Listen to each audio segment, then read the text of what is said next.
Rahmatullahi wa barakatuh. I greet you with the greetings of peace. It is my pleasure to be in front of you again speaking on this topic of homeschooling. As many of you know, I spoke on homeschooling once before. And they said, can you give an update? And the update part, we have some other speakers coming and they're going to give you an update of more specific efforts.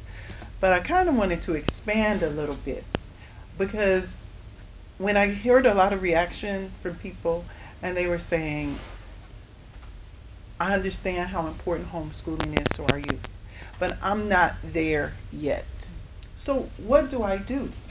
And so kind of like my subtopic today on homeschooling is going to be about priorities because I want to go over with you again why this effort is so important. As many of you know, I'm an educator. I've worked with children for many years. I've worked as a youth mentor, had several mentorship groups. I've always been involved with the youth of our community and other communities as well. This school year, I worked with some children at Masjid in Chicago as a youth mentor.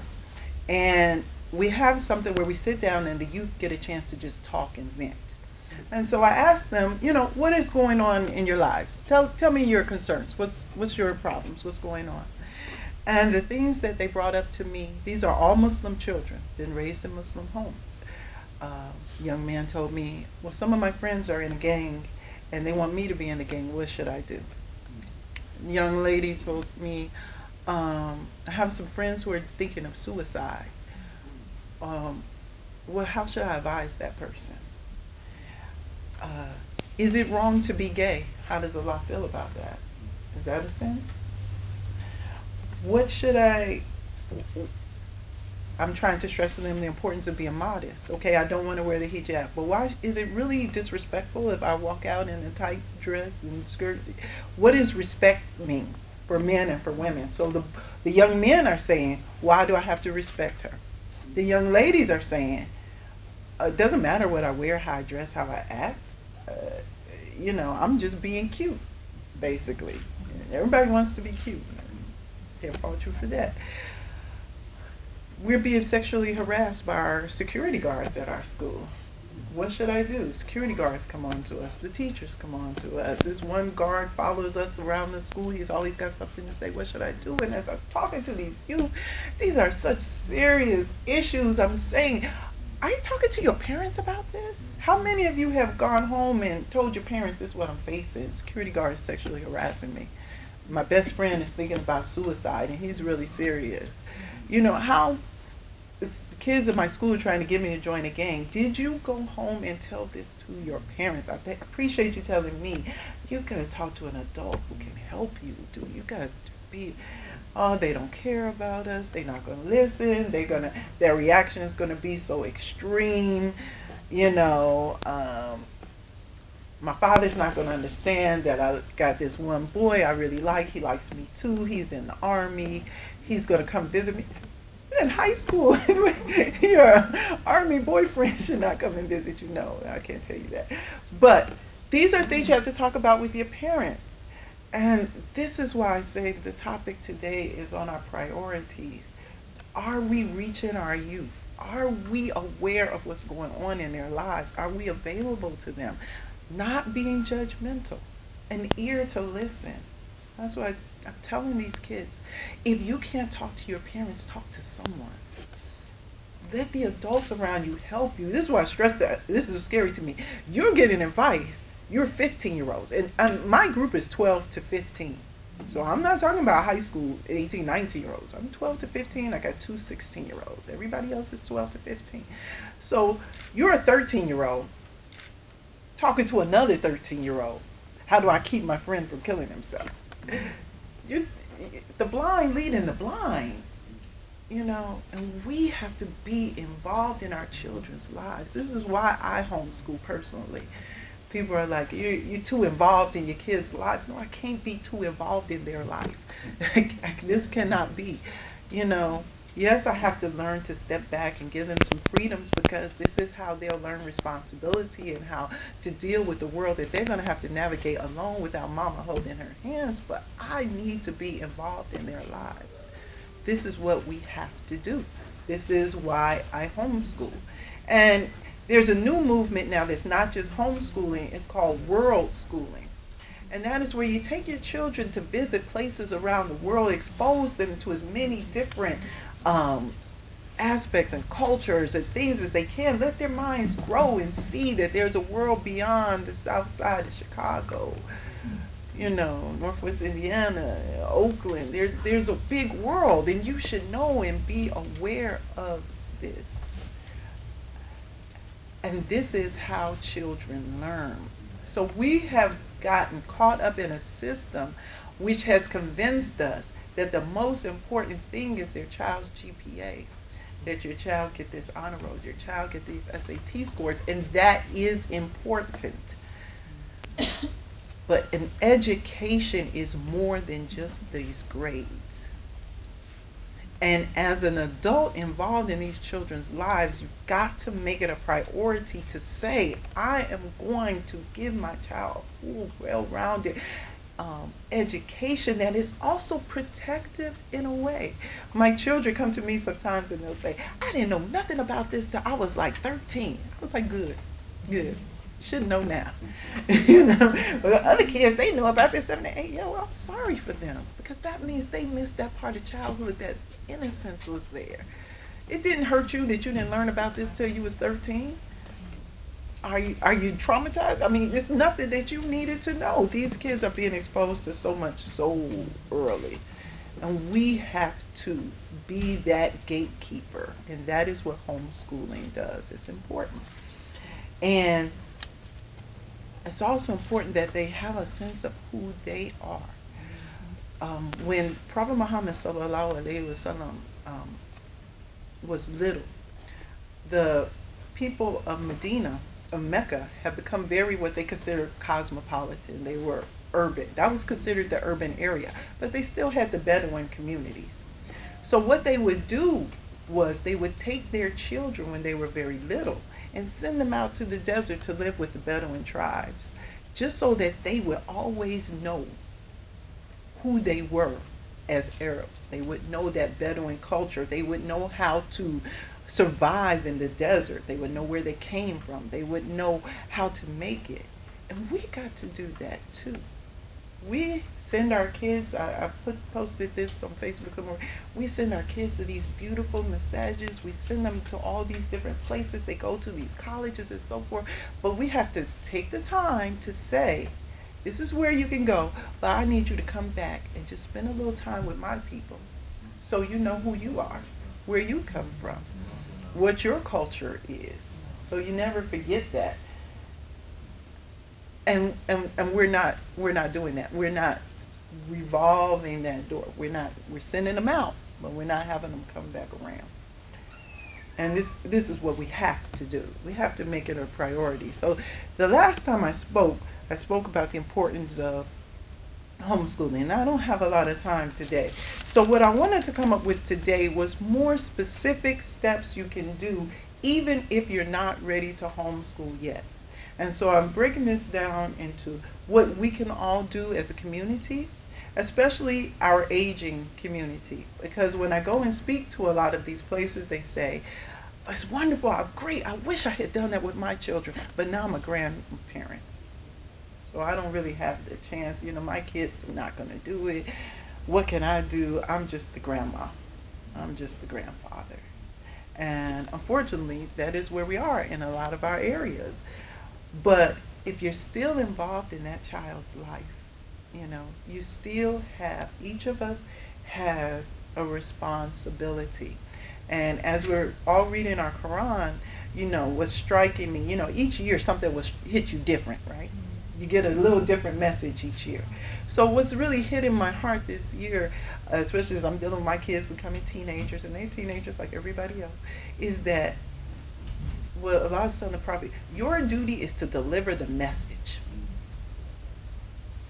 Deliver the message. Take this message and get it out there to your kids, your grandkids. That's it. Allah makes Muslims. Allah makes us who we are. You know what this Allah will open their hearts or not. That's between them and Allah. They have to want guidance or whatever. But what's our duty? Deliver the message. Deliver the message. And we have these dawah pushes and so forth. But we got to make sure we're doing dawah with those people in our circle. So your kids don't practice. They don't come to the masjid. They don't, you don't see them. They might come to eat. They might not come to eat. But this is where there is no dawah you can give that's more important than those people in your circle, even if they don't want to. So I got some people in my family, they don't practice anymore. But every time I get on the phone, I'll be like, Assalamu alaikum. How you doing? That, even just that little bit, because they need to know who you are. You can't forget. My son just graduated 8th grade. Alhamdulillah. Is it Allah beautiful? How he bless you? And they can't do nothing but say, yes, you're right. Allahu Akbar. Thank you. That's all I ask. Is that you recognize that. And then, little by little, you got to keep planting those seeds. Deliver the message. It's urgent. It's a priority. So what can we do? We can, first of all, as a community, as individual or family, this is what I've been told, is first of all, model and build Islamic habits. Model Islamic habits for the kids to see, and then have them start doing these things out of habit, get up for salah, you pray, you fast, and so forth. And maybe they don't understand the full importance, but you want them to have that habit. You want them to have that habit. Because years from now, when they get ready to come back, it'll be easy. If they leave, hopefully they won't. But they'll have had that habit as part of them. And they'll feel it when they out and they see somebody, and somebody tells them, oh, I'm getting ready to go make salah. And they're like, oh, I haven't made salah in 2 years. They'll feel it. They'll feel that absence. Model and build Islamic habits. And don't expect them to do something that you don't do. You're not fasting your 5 prayers. Don't look at your kids like, y'all go pray. Now, that's how that works. Not at all. You have to be doing it also. Setting that example. Help your children, grandchildren, to love the masjid. We have to create centers where they love coming. It has to be something that they love. And so sorry, they're not going to love to come to hear the rousing khutbah. It's not why you come when you're 8 or 9. You come to see your friends, to play, to hang out. And then it's something, you hear it in the back of your mind. I can remember little things that the Imam said when I was young. I don't know how I heard that. Well, I remember it because we were sure in the back talking and playing. But somewhere it went in. So you put them in that environment and allow them to have fun. Plan things. You say, well, I'm a grandparent. What can I do? 5 or 6, 8. If 8 grandparents got together, $50. You could put a nice basketball hoop outside in the ground. They could come and play basketball. They love that. They love that. They just put in a basketball hoop at my the masjid near my house, and my son is always like, we go to the masjid, rushing through his iftar. Can I go outside and play basketball now, Mom? Can I go outside? I'm like, did you pray? Did you eat? I ate. I prayed. Can I go play basketball? Can I go play basketball? Okay, alhamdulillah. He's there. He's with other children, Muslim children. They're in the environment, but he's developing this love. Friday, this is why it comes to priority. Now, we're all tired. They had a special sleepover all night for kindergarten to 4th grade, this masjid, way out in Crown Point, Indiana. My daughter wanted to go. I hate that I mentioned to her. It's tonight my Qiyamah. It's tonight my Qiyamah. But I took her out there anyway. They had a big bonfire. They roasted s'mores. They made little Islamic songs and they sang and so forth. She came home. She took her little friend and all she could talk about, oh, I had so much fun at the masjid. We have to develop that love for the masjid. Growing up, I look forward to skating. When I meet with my friends who grew up in the community that I grew up in, we was like, remember when we used to go skating? That was dawa. That was making us love to be with each other. You have to build that love. We have to do that. And then you incorporate a little bit of Islam. Give them a little bit of Islam. You don't got to overwhelm them. Give them some fun. Give them a little bit of Islam and build that into it. Build that into it. So, like I say, the example I gave of my daughter's camp, they stopped them 2 o'clock in the morning because they stayed up all night, and gave them a little talk on the importance of prayer. 15-minute talk, 15-20 minute talk. Then they went back to playing games till 3 o'clock in the morning. They stayed up all night. But just that little bit, just a little touch, a little sprinkle, a little salt on top. It's food. It's all you need. So we got to work on building that activities for our youth and our masters that will make them love to come here. Then when we got them here, then we could give them a little 15 minutes here, a little 20 minutes here. That's how we work on, even if you're not homeschooling. And then what we could do, so I'm looking at the grandparents, and I know I'm talking to sometimes about like, I would love to do these things if only I had kids that age. Extend our family. Extend our family. Who do we consider our family? Open your circle more. So your daughter gives you a call and says, Anissa's having a sleepover for her birthday. And, okay, good. You say, you know what? There's a little girl at the master her same age. Could she come too? I'm going to invite her. Is that all right? Extend our family. Let our kids get to know each other. I feel so bad when I see my friends that I grew up with and I see their children. I'm like, oh, your daughter doesn't even know my daughter. I got a daughter the same age.